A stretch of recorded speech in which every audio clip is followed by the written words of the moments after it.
moral? Again, I can only do Christianity this evening. Is it moral to believe that your sins, yours and mine, ladies and gentlemen, brothers and sisters, can be forgiven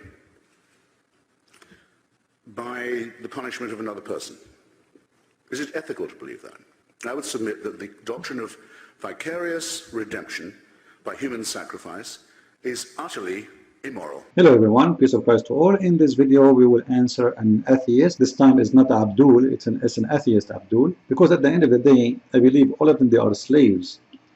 Muslims are slaves of Allah and atheists are slaves of their selfishness, because atheism is based on being selfish, which really can destroy the society. And we need to know that there is many businessmen that sponsor atheism in purpose, because atheism can change the economy shape. Many people don't think about it. Why many media sponsor atheism? They think it's just because they like the idea and maybe they are atheists. Well, yes, they are atheists, but there is an economy outcome. Money is everything for those people. Don't think it's about God. When you sponsor atheism, the sex industry will grow. Casinos will grow, nightclub will grow, the whole town will become a Las Vegas town. Like Las Vegas is not a city of Christians, right? This is a city of the atheists. This is the city of everyone who want to commit sin. This is the city of sin. Actually, it's named the city of sin. So atheism can change the shape of a country, can make the country, the whole country, easy to be destroyed, to be just the slaves of economy and businessmen. You know, in China, which is the biggest atheist country in the earth, I met many Chinese, and you should see how sad their life is. Atheism, they are the one who speak, or atheists, they are the one who speak about a human sacrifice, when the fact they are the one who practice a human sacrifice, not us. In China, people are forced to abortion because you can have only one baby. Actually, most of the surgery, when a woman, she gave birth for her first baby, they take off her womb, so she will never be able to get pregnant again. That is a human sacrifice, you idiot. You sacrifice a human for the sake of money. And the reason for them to do that, they say, well, if the population increase, then we will lose money and the economy will not do good. So we sacrifice your kids, just for the sake of money. You are the one who practice a human sacrifice. We don't. You are the most ugly creature ever who practiced such a thing, not us. Stalin in Russia, he killed tens of millions of people just because they don't agree with him. He was an atheist. So don't talk about a human sacrifice. For the sake of building a bridge or a dam, they used to sacrifice a lot of people, and the leader, he stay in his palace drinking his vodka. That is the human sacrifice, you idiot. I never saw a communist country don't sacrifice millions with no shame. Those are the atheists. And then they come to us and they speak about what? Christ, 2,000 years ago, he gave his life for us, and that is a human sacrifice. But the millions of people, they got killed by the name of communist and atheist until today. How many million babies they are dying every year in China because of the communist? You know, there's a picture. Everybody carry his picture because they are stupid. What's his name? Guevara, the stupid idiot Guevara. Let me see his picture just to show. Yeah, this guy. Do you know who's this guy? This guy is an official criminal who used to burn people alive. People, they run to the church, he locked the church on them and he burned them inside the church alive. Women, children, kids, men, old, young, it doesn't matter. Yet you stupid fool in the West, you carry his picture, you put it in a school, you put it in your t-shirt because you are stupid, dumb, crazy man. And yet Christianity is the one who practices a human sacrifice. When this person, he burned people alive, he was practicing what? What do you name it? Barbecue alive? But yet Christianity is the religion who teaches human sacrifice. Let me show you that you are an idiot with a profession. which means you have a degrees of being an idiot. There's a story in the Bible about God asked Abraham to sacrifice his son. Uh-oh, that's it. Human sacrifice, it's there. Just wait, Abdul. Just wait, stupid idiot potato atheist. You will see in the same story that God did not let that happen. That was God's action. He will never approve such a thing. He asked him to do to see how much his obedience, but he never let him sacrifice his son. God himself, he gave a sheep. A sheep, not a human. So since Abraham, God himself, he taught us that there is no human sacrifice. You do not practice a human sacrifice. Human sacrifice is not of me. And since Abraham's story, and even in Abraham's story, no human person was killed, as we know, until now, none of the Christians or those who follow Abraham, they believe in a human sacrifice. So it's nothing but a fabrication. And let us explain for the atheist, the stupid atheist, what Jesus did. He just said, is it really moral that someone he do sin and someone else pay for his sin? You do a fault and someone else pay for your fault? That's not moral. Let me explain to you, Mr. Christopher, the idiot. You play with matches at your home. Then a fire started. Is it moral to call the fireman to save you from the fire when it's your fault? Is it moral that this man, he will jump inside the fire to save you, you stupid idiot who play with the matches? Is that moral? According to you, no. According to you, this is a stupid, behave and ugly. The fireman should not do that. You stupid, this guy is a hero. For you, he is immoral.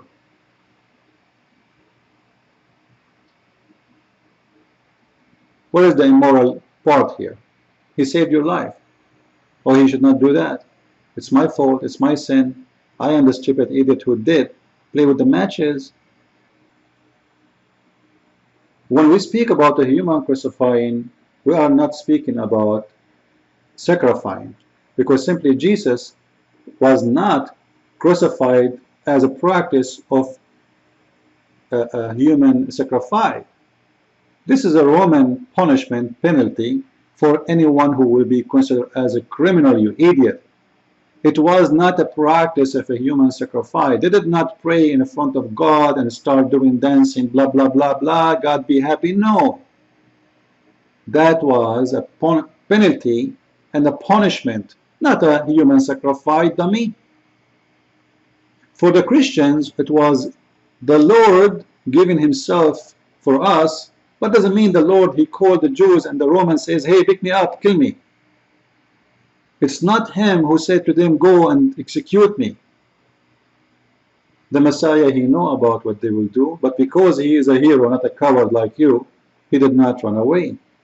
Which means he decided to show how much he loved us, even though it's going to cost him his life between us.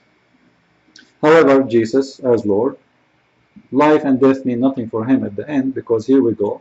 He resurrected himself over the death. He beat the death, and he's alive. And he came to the people who the same who were witnessing him in his crucifixion. So the story of a crucifixion has nothing to do with the human sacrifice. Actually, if you go to the Bible, you will find the answer there very easy and very clear. If you go to John, all right, if you go to John 10, and then you start reading all the way to John 11, you will see Jesus, he said, I am the good shepherd, and the good shepherd give his life for the sheep. So what the good shepherd do? He give his life. So he give it willingly, and it's not a practice of sacrifice. He did not give it to God. He did give it to us. He did not give his life to God because he is the divine God for us. So it's very stupid of you to say that Christians, they believe in the human sacrifice for God, because you forgot your edict that Jesus, for the Christian himself, he is Lord. So in Christianity, actually, it's the opposite from all the pagan belief, because pagans, they believe that the human sacrificed himself to God. Christianity is the opposite. God, he sacrificed himself for us. That's how stupid fool you are. Same time, you will see that Jesus, with his wisdom, amazing wisdom, he described himself as a shepherd. What does that mean? What does that mean? It means he is not doing it as a sacrifice for nothing. He is just doing it for protection.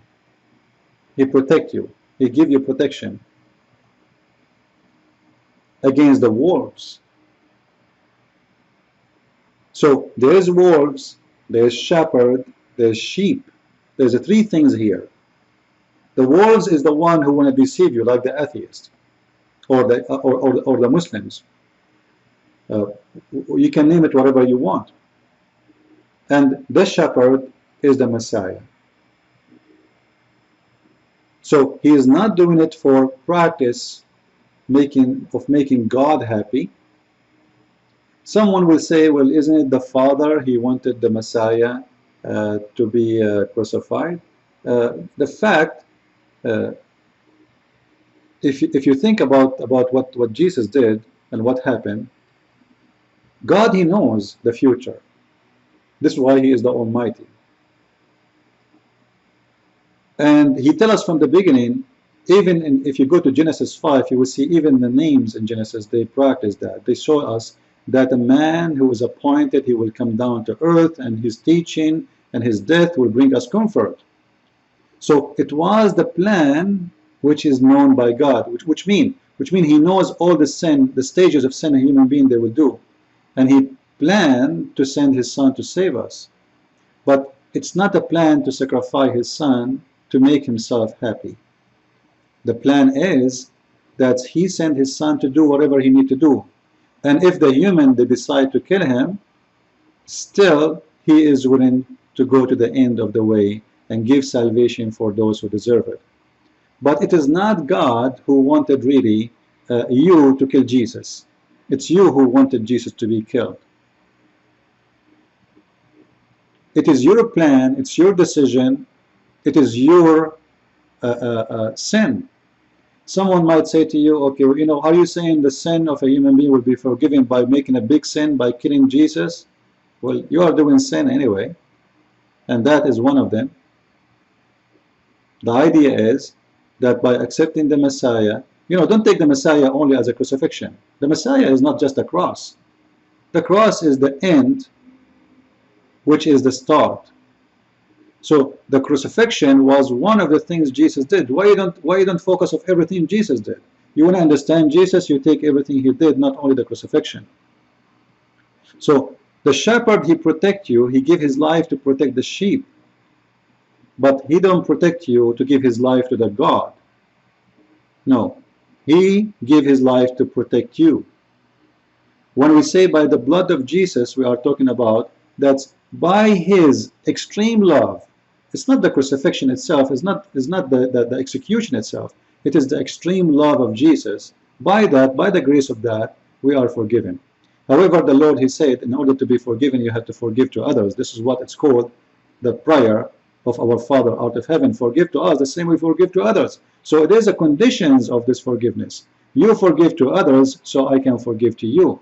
So you accept Jesus, all of him together, and have nothing to do with the human sacrifice. And no one sacrificed himself to God. Actually, God, he sacrificed himself to us. I hope you understand and you learn. God bless you, and thank you very much.